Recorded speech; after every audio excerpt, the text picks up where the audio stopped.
जैसा कि आप सभी जानते हैं, यूपी पुलिस का डीवीपीएसटी दिसंबर के तृतीय सप्ताह में संभावित है। उसी के रिगार्डिंग मैं आपसे बात करना चाहूँगा, जिसमें बारे में बताऊँगा डीवीपीएसटी के।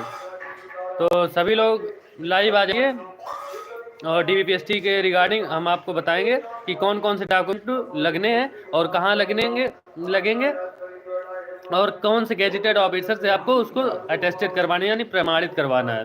तो साथियों, सबसे पहले जो आपने एप्लीकेशन फॉर्म भरा होगा, उत्तर प्रदेश पुलिस का जो फॉर्म आए थे, तो वो एप्लीकेशन फॉर्म एक प्रिंट आउट आपके पास होना चाहिए। और उसी प्रिंट आउट में जो एप्लीकेशन फॉर्म आपने भरा था, उसमें जो डॉक्यूमेंट आपने लगाए थे वो डॉक्यूमेंट चाहिए।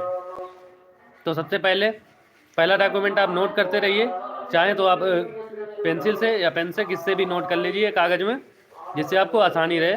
तो आइए आपको मैं बताता हूँ। सबसे पहले आपका एप्लीकेशन का प्रिंट आउट, इसके बाद डीबीपीएसटी का जो एडमिट कार्ड जारी होगा वो आपको रखना है, इंटर और हाई स्कूल की मार्कशीट और प्लस सर्टिफिकेट। जो यूपी बोर्ड वाले बच्चे हैं उनका मार्कशीट और सर्टिफिकेट एक ही में होता है, और जो सीबीएसई बोर्ड वाले बच्चे हैं या अन्य बोर्ड वाले, उनका सर्टिफिकेट अलग से आता है, जिसे हम सनद बोलते हैं। तो इंटर की मार्कशीट, हाई स्कूल की मार्कशीट और प्लस सनद, इन सब की आपको दो दो फोटो कॉपी करवानी है। इसके बाद आपका आय, जाति और निवास, ओबीसी वाले जो हैं उनका ओबीसी सर्टिफिकेट 23 अप्रैल 2023 के बाद का जो बना है वही आपका वहाँ चलेगा, अन्यथा आप जनरल में काउंट हो जाओगे। अगर आपने पुरानी डेट का लगाया है, जो क्रूशियल डेट का नहीं है, वो अगर आपने नहीं लगाया है तो आप जो है जनरल में काउंट होंगे सीधा, आपको बाहर नहीं किया जाएगा अगर आपका ओबीसी सर्टिफिकेट पुराना है। अगर आप अभी से अब नया बनवाओगे और आपने पुराना लगाया तब भी आप जनरल में काउंट होगे, ये बात आप ध्यान रखिएगा। तो जो आपने क्रूशियल डेट वाला बनवाया था वही आप दोबारा लेकर जाएंगे, और उसका सीरियल नंबर में अगर कोई गड़बड़ है ओबीसी सर्टिफिकेट में या आय जाति निवास में, तो आपको उसमें टेंशन लेने की ज़रूरत नहीं है, सीरियल नंबर इतना वो नहीं देखेंगे। अगर आप सीरियल नंबर गड़बड़ है तो उससे आप टेंशन फ्री रहिए। अदर स्टेट वाले बच्चे क्या है, उनका निवास नहीं लगता, वो सीधे जनरल में काउंट होंगे। तो आपका आय जात और निवास हो गया। इसके बाद में एक आपकी वैलिड आईडी होनी चाहिए, जैसे आधार कार्ड हो या वोटर आईडी हो या आपका पैन कार्ड या ड्राइविंग लाइसेंस। अगर आपके पास आधार कार्ड है तो उसकी 2 फोटो कॉपी करा लीजिए, आधार कार्ड मस्ट है आपको, साथ ओरिजिनल भी सारे ले जाने हैं और साथ ही में इनकी फोटो कॉपी भी ले जानी है। इसके बाद में आपकी आईडी हो गई। आईडी के बाद लगभग सारे डॉक्यूमेंट हो गए। हाँ, अगर आपके डॉक्यूमेंट में कोई गलती हो, जैसे आपके माता पिता के नाम में मार्कशीट में कुछ और है और इंटर की मार्कशीट में कुछ और है, तो उसमें आप क्या करेंगे, तो आप जो है एफिडेविट बनवाएंगे। वो तहसील से प्रमाणित होता है, जिससे शपथ पत्र बोला जाता है। वो एफिडेविट आपका लगेगा। और यूपी पुलिस में किसी भी विभाग में अगर आप में के डॉक्यूमेंट में अगर कोई गलती हो तो एफिडेविट दौड़ता है, यानी चलता है आराम से। तो आपको ज़्यादा, जिसमें आपके डॉक्यूमेंट जो गलती हैं उनके लिए आपको एफिडेविट जरूर ले जाना है। हर एक आपका तहसील से बनेगा, 20 रुपये वाला, 10 रुपये वाला आप बनवा सकते हैं वकील से, तो वो आपका चल जाएगा वहाँ पर। रही बात कैरेक्टर सर्टिफिकेट यानी चरित्र प्रमाण पत्र, तो कैरेक्टर सर्टिफिकेट अभी नहीं लगता है। कैरेक्टर सर्टिफिकेट साथियों लगता है कब?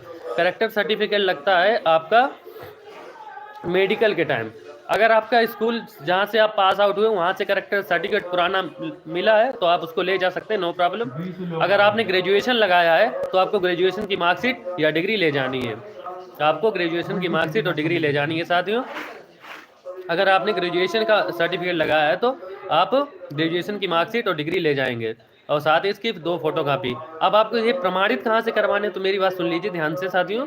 प्रमाणित आपको करवाने हैं गैजेटेड ऑफिसर यानी राजपत्रित अधिकारी से। अब राजपत्रित अधिकारी कौन होता है? जैसे आपके डिस्ट्रिक्ट हॉस्पिटल के जो सीएमओ है, सबसे बड़े डॉक्टर, उनसे आपको प्रमाणित करवा लेना, या आपके सरकारी जो स्कूल हैं वहाँ के जो प्रिंसिपल होते हैं वो भी साथियों गैजेटेड ऑफिसर में आते हैं, तो उनसे आप प्रमाणित करवा सकते हैं। उनकी मोहर और साइन अपने डॉक्यूमेंट पे करवा सकते हैं। अब करवाना किस पे है? आप डीबीपीएसटी का एडमिट कार्ड पे नहीं करवाएंगे और साथ ही जो एप्लीकेशन फॉर्म है उस पर नहीं करवाएंगे। बाकी आपके जितने भी जो फोटो कॉपी करवाएंगे, जितने भी डॉक्यूमेंट, हाई स्कूल, इंटर, आय जाति निवास, उन पे आपको गैजेटेड ऑफिसर के मोहर और साइन करवाने एक कॉपी पर। एक कॉपी पर आप स्वयं प्रमाणित लिखेंगे यानी सेल्फ अटेस्टेड, 2 कॉपियां आपको ले जानी है। तो गैजेटेड ऑफिसर के साइन उस पर करवाने, ओरिजिनल डॉक्यूमेंट पर गैजेटेड ऑफिसर के साइन ना करवाएं, क्योंकि ओरिजिनल डॉक्यूमेंट पे आपको गेजेट ऑफिसर साइन नहीं करवाने पड़ते हैं। आप ओरिजिनल साथ में ले जाएंगे जब DBPST होगा। और साथ ही 2-2 कॉपी इसके लिए, हाँ, और 20 फोटो जरूर ले जानी है आपको। 20 नहीं तो कम से कम 10-12 फोटो आपने जो एप्लीकेशन फॉर्म में लगाई हो वो ले जाएं, या 1-2 एप्लीकेशन फॉर्म की फोटो जो रखी हो वो ले जाएं। और DBPST हमें जो आपकी अलग से अगर फोटो बनवाना चाहे तो वो भी बनवा सकते हैं, उसमें कोई प्रॉब्लम नहीं। लेकिन अगर पुरानी जो आपने एप्लीकेशन फॉर्म में लगाई थी, अगर वो 1-2 फोटो अगर आप ले जाएंगे तो उससे बढ़िया और कुछ नहीं होगा। तो कम से कम 10-12 फोटो आपको ले जानी है। और DBPST में, हाँ, हाइट में अगर आपको टेंशन ज़्यादा लेने की जरूरत नहीं है। अगर आपकी हाइट 167.78 या 167.82 है, मतलब 167.5 से ऊपर है, तो आपको ज़्यादा घबराने की जरूरत नहीं। थोड़ा आप सुबह थोड़ा एक्सरसाइज करिए, थोड़ा पुलअप वगैरह कीजिए, तो इससे आपकी हाइट काफ़ी इंक्रीज हो जाएगी। और जब आप हाइट नपवाने जाएं तो हाइट नपवाने से पहले आप क्या करेंगे, जो हिंदू पुशअप होते हैं वो आप यूट्यूब पर सर्च कर लीजिएगा। हिंदू पुशअप देसी स्टाइल में आपको कम से कम 20 से 25 हिंदू पुशअप हाइट नपवाने से जस्ट पहले आपको करने हैं। जिससे आपका क्या होगा कि अगर आपकी 0.5 सेंटीमीटर भी अगर कम होगी तो लगभग वो हमारी बॉडी स्ट्रेच हो जाती है। जैसे हम सुबह अगर अपनी हाइट नापेंगे तो सुबह हमारी हाइट काफ़ी ज़्यादा होती है, क्योंकि 1-1.5 सेंटीमीटर का डिफरेंस रहता है सुबह की हाइट में शाम की हाइट, क्योंकि पूरी बॉडी स्ट्रेच हो जाती है रात में जब हम सोते हैं, उससे हमारी जो हाइट है हल्की इंक्रीज हो जाती है। तो इससे आप हिंदू पुशअप लगाएंगे जब आप हाइट नपाने से पहले। और साथ अगर वहाँ पे अगर लेटने वैसा हो तो थोड़ी देर आप लेट भी सकते हैं, 1-2 मिनट, जिससे आपकी हाइट है जो प्रॉपर बॉडी स्ट्रेच हो जाएगी। और आपकी अगर हाइट 0.5 सेंटीमीटर या 0.23 सेंटीमीटर ऐसी कम है तो आपको वहाँ पे ज़्यादा दिक्कत नहीं होगी। अगर आपका चेस्ट कम है जिन साथियों का, तो चेस्ट में ज़्यादा टेंशन लेने की जरूरत नहीं है। चेस्ट में वो ज़्यादा निकालते नहीं, क्योंकि चेस्ट में जो क्या है कि चेस्ट हर बच्चे का बाद में इंक्रीज हो जाता है, तो इससे टेंशन लेने की जरूरत नहीं। अगर आपका चेस्ट 79 एग्जैक्ट है या 78 है तब भी आपको डरने की जरूरत नहीं। आपको 5 सेंटीमीटर फुलाव चाहिए, ये मस्ट है।